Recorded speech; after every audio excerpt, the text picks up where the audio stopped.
नमस्ते, अभिवादन आपका इनोसेंट इन्वेस्टर के इस नए वीडियो में आपके लिए डिस्क्लेमर। उसके बाद बात करेंगे टाटा मोटर्स की।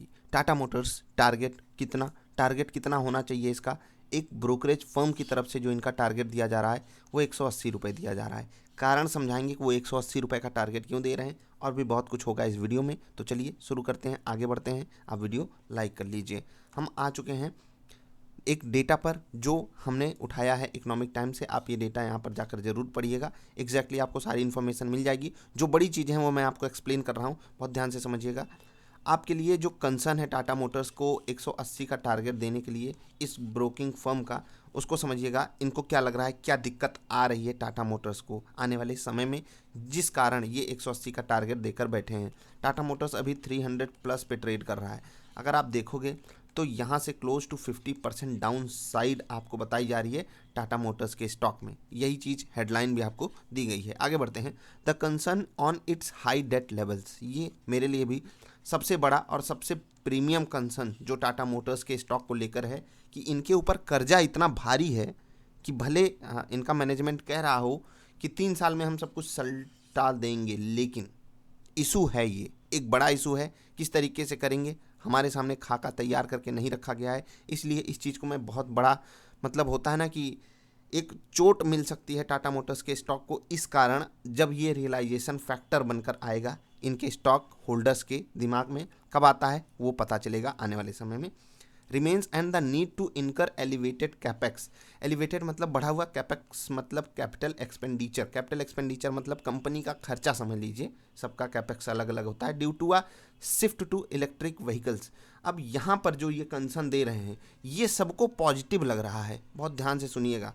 ये जो कंसर्न इन्होंने बताया कि इलेक्ट्रिक व्हीकल्स पे जो टाटा मोटर्स शिफ्ट हो रहा है ये सबको पॉजिटिव लग रहा है, इनको नेगेटिव लग रहा है। कारण समझिएगा, ये कह रहे हैं कि जब ये शिफ्ट होंगे इलेक्ट्रिक व्हीकल्स पर, टेक्नोलॉजी शिफ्ट करेंगे, अपनी मशीनरी शिफ्ट करेंगे, ओवरऑल जो डेवलपमेंट होगा इनका इस तरफ, शिफ्टिंग का डेवलपमेंट, चाहे वो नए लोगों को ट्रेन करना हो, कुछ भी करना हो, मतलब वहाँ पर इनके खर्चे बहुत बड़े लेवल्स पे बढ़ेंगे। और इस खर्चे को देखकर स्टॉक का प्राइस जस्टिफिकेशन नहीं दे रहा है।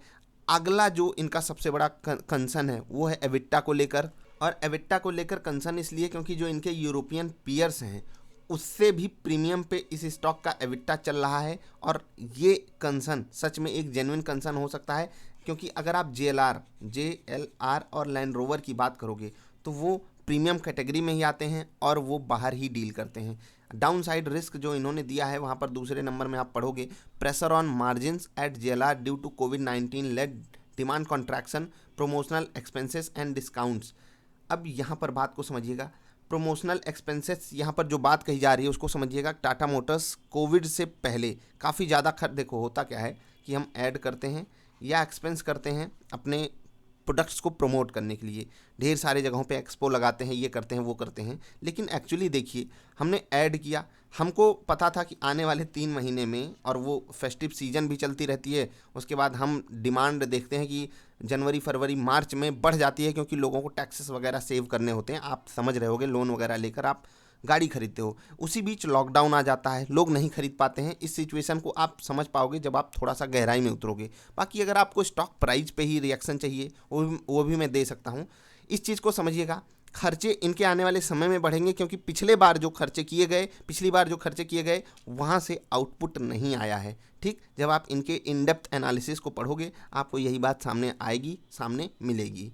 एक और चीज़ यहाँ पर नोट करने वाली है, delay in demand recovery for commercial vehicles. ये इनके रिजल्ट में भी हमको देखने को मिला था कि कमर्शियल व्हीकल्स की जो डिमांड है वहाँ पर रिकवरी उतनी फास्ट नहीं आ रही है जितनी अन्य जगहों पे आ रही है, और एक बड़ा हिस्सा इनके प्रॉफिट का वहीं से आता है। ब्रेग्जिट की अनसर्टेनिटी भी इनको एक बार के लिए डेंट कर सकती है। मुझे पता है आप लोगों में से बहुत से लोग ऐसे होंगे जिनको ढेर सारे टर्म्स के बारे में कुछ नहीं जानना है, सिर्फ स्टॉक के बारे में जानना है। अभी समझिए, जो इनका कंसर्न है किसको, जैगवार एंड लैंड रोवर को लेकर, उसको आप एक बार के लिए किनारे कर दीजिए। सब चीज़ें आप किनारे कर दीजिए, सिर्फ 2 चीज़ों पे आपको फोकस करना है इस रिसर्च रिपोर्ट में। पहला हाई डेट लेवल, और दूसरा इलेक्ट्रिक व्हीकल पे जो शिफ्ट हो रहे हैं ये। अब इन दोनों चीज़ों पे मैं प्योरली डिस्कशन करूँगा, 50% का डाउन साइड भी समझाऊँगा, और भी कुछ मुद्दे हैं उसको समझाऊँगा। सबसे पहले सफाई तो कर लूँ, चलिए सफाई करते हैं हम। आप वीडियो लाइक कर लीजिए, 3 बार कीजिएगा। आई होप आपने वीडियो 3 बार लाइक किया होगा। अब हम बात करते हैं डेट की, डेट, ठीक। डेट की बात करते हैं। टाटा मोटर्स पे कितना कर्जा है ये हम आगे एक्सप्लेन करेंगे। कोई बताएगा नीचे कितना कर्जा है? स्टॉक लेकर बैठे हो, इतना तो पता होना चाहिए कि आपकी कंपनी पे कर्जा कितना है। चलिए हम एक बार के लिए मान रहे हैं कि क्लोज टू 50,000 करोड़ का कर्जा है। ज़्यादा है क्या? ज़रा बताइएगा नीचे, भाई साहब शेयर होल्डर हो आप लोग, थोड़ा जानकारी रखा कीजिए। 50,000 करोड़ का कर्जा है। अगर मैं इंटरेस्ट रेट सिर्फ 5% का मानूँ तो इनको 2,500 करोड़, ठीक है, 2,500 करोड़ रुपए हर साल खर्च करना पड़ता है क्या? कर्जे चुकाने में। और ये इंटरेस्ट रेट मैंने बहुत ही नॉमिनल माना है, बहुत ही कम माना है। ये हो गया। अब ये इनका पहला कंसर्न है और 2,500 करोड़ एक बड़ी वैल्यू होती है, याद रखिएगा। दूसरी चीज़ जो आपको समझनी है, इलेक्ट्रिक व्हीकल्स पे शिफ्ट हो जाना कंपनी में हमको सब कुछ पॉजिटिव साइड दिखाई तो दे सकता है, लेकिन रियलिटी क्या होगी वो समझिएगा। चेंज इज ऑलवेज मतलब डिफ़िकल्ट। कुछ भी आप बदल रहे हो, आप सुबह 5 बजे सो के उठते हो ना भाई साहब, 5 से 6 बजे उठने में ही आपको बहुत तकलीफ उठानी पड़ती है। कंपनी तो बहुत जगहों पे शिफ्टिंग कर रही है। मैं जिस तरीके से रिलेट कर पा रहा हूँ, हो सकता है आप लोगों कुछ लोगों को मजाक लग रहा हो, लेकिन सच में मतलब कुछ भी आप बदलाव लाना चाहोगे कहीं भी तो वहाँ पर तकलीफ होती है, आपको पता है। अभी इंजन किस तरीके से काम करेगा, ठीक है, किस तरीके से जो बाकी पार्ट्स हैं गाड़ी के उस वो कैसे काम करेंगे, इस पे काफ़ी ज़्यादा रिसर्च बाकी है। आपको लग रहा होगा कि एक गाड़ी लॉन्च हो गई उसी पे सब बनती जाएंगी, नहीं भाई, पूरा अपग्रेडेशन प्रोसेस होता है। ये 5 साल 10 साल लग जाएंगे एक बेहतरीन परफेक्ट गाड़ी आने में। जैसे कि हमारे सामने आई थी मारुति 800, वो एक परफेक्ट गाड़ी बनकर आई थी, लेकिन उससे पहले कितनी गाड़ियाँ आई और उनमें ढेर सारी कमियां आती गईं, उन सबको सुधारा गया और मारुति 800 एक ह्यूज सक्सेस बन के आई। जैसे कि बाइक्स में आप देखोगे स्प्लेंडर, मतलब राजा गाड़ी कहते हैं ना, बाइक सेगमेंट में राज किया है इसने, इंडिया पे राज किया है इसने। और सोचिए कि स्प्लेंडर जैसी बाइक सक्सेसफुल कब बनती है? जब ढेर सारे इनोवेशंस धीरे धीरे होते रहते हैं। ऐसे ही इलेक्ट्रॉनिक व्हीकल्स में ढेर सारे इनोवेशंस होने बाकी हैं और उस पर बड़ा पैसा, चाहे मारुति हो चाहे टाटा हो, कोई भी कंपनी हो, उनको खर्च करना ही पड़ेगा। और जो कंपनी का ये कंसर्न है बिल्कुल जेन्युइन है, ठीक। ये दोनों ही कंसर्न्स को मैं आगे लेकर चलता हूँ। डेट आप बताइएगा कितना है टाटा मोटर्स पे और उसको सिर्फ 5% पे कैलकुलेट कीजिएगा और फिर इनके साल भर की अर्निंग में परसेंटेज जोड़िएगा कि कितना पैसा इनको कर्जे में खर्च कर देना पड़ता है। अगर वो इसको कंट्रोल कर लें तो वो इनके लिए बेस्ट केस सिनेरियो हो जाएगा, ठीक। रही बात इलेक्ट्रॉनिक व्हीकल्स में जो खर्चा आएगा उसको क्या किया जाए, तो भाई इलेक्ट्रॉनिक व्हीकल्स आपको पता है प्रीमियम पे ही बेची जाएंगी, ठीक। प्रीमियम पे ही बेची जाएंगी। जैसे कि 18 लाख खर्चा लगा तो 2 लाख तो ये किस चीज़ का प्रीमियम ले लेंगे कि भाई साहब हमने इतनी रिसर्च की, हमने इतनी मेहनत की और बिल्कुल डिजर्व भी करती हैं ऐसी कंपनियां ऐसे इनोवेशन लाने के लिए। तो 2 नहीं 3 लाख भी प्रीमियम ले लें, कोई दिक्कत नहीं है, क्योंकि जिसके पास 18 है वो 21 भी दे देगा शुभ और कहेगा भाई गाड़ी हमारी है, लाओ चाबी हमको दो। मजाक एक तरफ, आप समझ गए होंगे मैं क्या कहना चाहता हूँ। तो इलेक्ट्रॉनिक व्हीकल से जो पैसे की रिकवरी आएगी, यानी कि जो कलेक्शन होगा पैसे का, यानी कि उस पे जो मार्जिन इनको मिलेगी, जो इनकी इनकम आएगी, उसे आने में टाइम लगेगा, थोड़ा टाइम आने दो। तो टाइम आने का मतलब क्या है? स्टॉक प्राइस जो ऐसे भाग रहा है ना, ये वाला, ये बिल्कुल डिजर्व नहीं करता है। इस चीज़ से मैं बिल्कुल एग्री करता हूँ।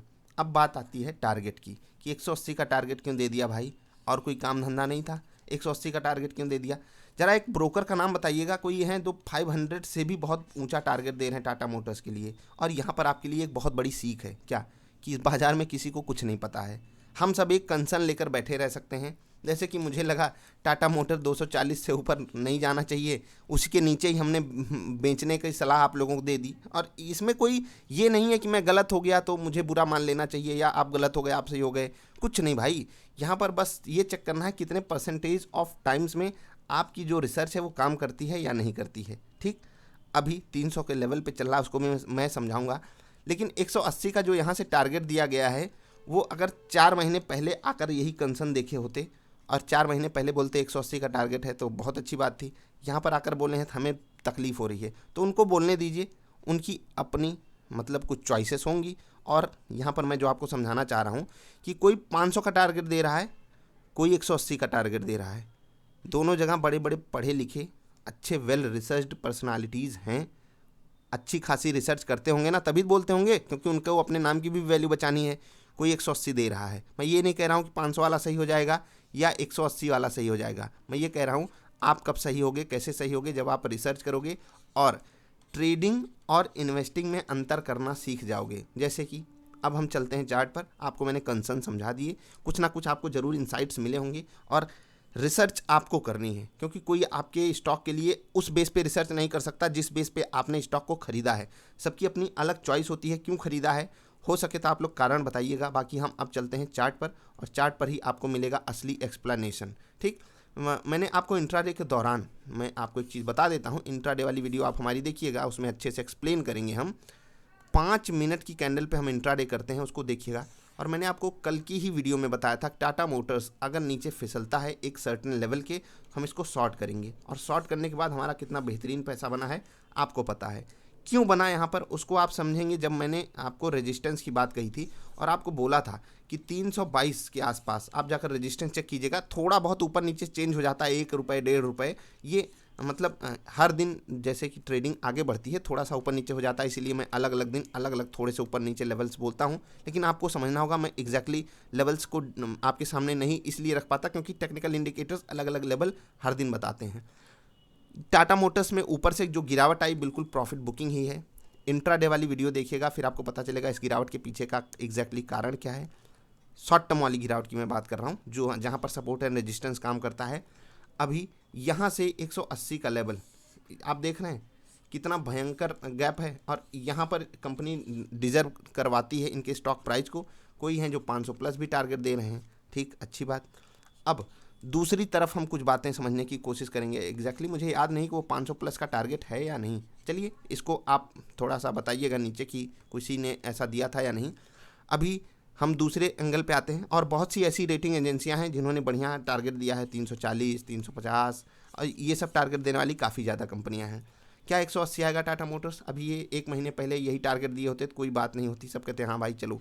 अब यहाँ पर जो ये टारगेट आया है हम उसमें इस कंपनी के खिलाफ चले जाएंगे, नहीं। वो अपनी जगह सही हो सकते हैं, कोई भी इस मार्केट में कभी भी सही हो सकता है। उनके अपने कंसर्न्स को लेकर, मतलब जैसे होता है ना कंपनी के ये कंसर्न्स हैं, वो चिंतित हैं, तो आप चिंतित मत होइएगा। ये नहीं कि स्टॉक आप बेच दीजिए, क्योंकि ये रिसर्च रिपोर्ट पहले ही आ जाती है, और अगर इतने ही पावरफुल रिसर्च में डेटा होते तो स्टॉक प्राइस पहले से ही गिर जाता, क्योंकि बड़े प्लेयर्स को ये सब बातें पहले से पता होती हैं। हम थोड़ा सा चलेंगे रिजल्ट पर, और रिजल्ट पे एक छोटी सी बात आपको दिखाएंगे। कर्जा मैं नहीं दिखा रहा हूँ, कर्जा आप थोड़ा सा जाकर चेक कीजिएगा कंपनी को कितना पैसा खर्च करना पड़ता है। बेसिक और डाइल्यूटेड ईपीएस में से हम बेसिक ईपीएस को सेलेक्ट करेंगे और पिछले क्वार्टर से कंपेयर करेंगे, तो वहाँ से यहाँ पर बहुत बेहतरीन इंप्रूवमेंट दिखाई पड़ी है। जहाँ पर 90 पैसे का लॉस हो रहा था एक शेयर लेने पर, वहाँ पर 8 रुपये का प्रॉफिट पर शेयर है, मतलब अर्निंग पर शेयर इनका 8 रुपये 7 पैसे। जस्ट पिछले साल के इस क्वार्टर में 5 रुपये 2 पैसे। और यहाँ पर जो सेल्स में सडन सर्ज आया है, सडन सर्ज का मतलब समझिएगा कि सेल्स ऐसे बढ़ रही थी, ठीक है, सेल्स थी, उसके बाद कोविड आ गया, एकदम इतनी सेल्स हो गई, कोविड आ गया। अब यहाँ पर क्या हुआ कि लोगों ने जब गाड़ी नहीं खरीदी तो लोगों को ज़रूरत तो ऐसा था नहीं, अचानक से डिमांड में कुछ ऐसा हो गया, पैसा बिल्कुल ही नहीं आया, कुछ चीज़ें होती हैं। अब इन तीनों को अगर हम मिला दें तो यहाँ पर सेल्स सर्ज अचानक से करेगी, और यही चीज़ आप रिजल्ट में भी देख सकते हो। और इसी कारण जो अचानक से डिमांड आई उसका पूरा फ़ायदा इनको यहाँ पर मिला। और इस बेस पे अगर हम इनका प्राइस टू अर्निंग कैलकुलेट करेंगे, ये बिल्कुल जस्टिफिकेशन नहीं देगा, इसलिए आप यहाँ पर एक बार के लिए अवॉइड भी कर सकते हो कि आने वाले क्वार्टर्स में भी ऐसी ही अर्निंग होगी। आने वाले समय में कुछ एक्सीडेंट्स भी हमको देखने को मिल सकते हैं, उसके लिए आप तैयार रहिएगा। अब मैं अपने फाइनल रिमार्क आपको देना चाहूँगा। देखिएगा 322 के आसपास जो लेवल है, ठीक 322 के आसपास जो लेवल है वहाँ पर रेजिस्टेंस है, उसके ऊपर गया था और एक भी पॉजिटिव ग्रीन कैंडल नहीं बना पाया है। इसका मतलब उसके ऊपर जाने पर लोगों को सेलिंग के बारे में ज़्यादा प्रेफरेंस मिल रही है। बहुत से लोग आपको 360, 40, 50, 60 के टारगेट दे रहे होंगे, उनको देने दीजिए। आपको अपने हिसाब से सिचुएशन को टैकल करना है, स्टॉप लॉसेस को मेंटेन रखना है, ठीक। If you are not able to maintain stop losses, exit from trading, मतलब ट्रेडिंग आपके लिए है ही नहीं, आपको स्टॉप लॉसेस मेंटेन रखने पड़ेंगे। इन्वेस्टिंग या स्विंग ट्रेडिंग एक सपोर्ट पे होती है, और सपोर्ट यहाँ पर जो था वो कमज़ोर सपोर्ट था। उसके लिए आप पुरानी वीडियोस को देखिएगा टाटा मोटर्स पे। मैंने जो इतनी देर आपको कहानी बताई, उस कहानी से आपको 2 बातें निकाल कर लेके जानी है कि कंपनी को चैलेंजेस क्या क्या फेस करने पड़ेंगे और कंपनी आने वाले समय में कैसा परफॉर्म करेगी। यहाँ से बहुत बड़ी अपसाइड मुझे नहीं दिखती है जेन्युइन लेवल पे।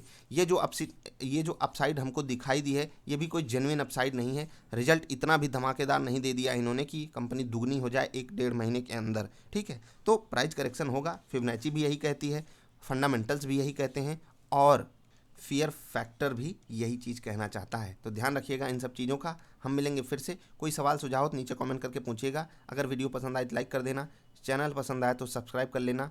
यहाँ पर जो बातें कही गई हैं हम कंपनी के बिहाफ पे बोले हैं। मैंने आपको ये नहीं कहा है कि 180 का टारगेट, नहीं तो आप लोग आकर मुझे ही गाली देते हो। कहे कोई और कंपनी रही है तो उसको मन हो तो उसको गाली दे लीजिएगा, वैसे यूट्यूब ब्लॉक कर देता गाली गलौज करने वालों को। तो थोड़ा संस्कार बनाए रखिए। हम मिलेंगे फिर से किसी अच्छी वाली वीडियोज़ में। तब तक के लिए हंसते खेलते रहिए यार। वीडियो देखने के लिए आपका बहुत बहुत आभार, धन्यवाद।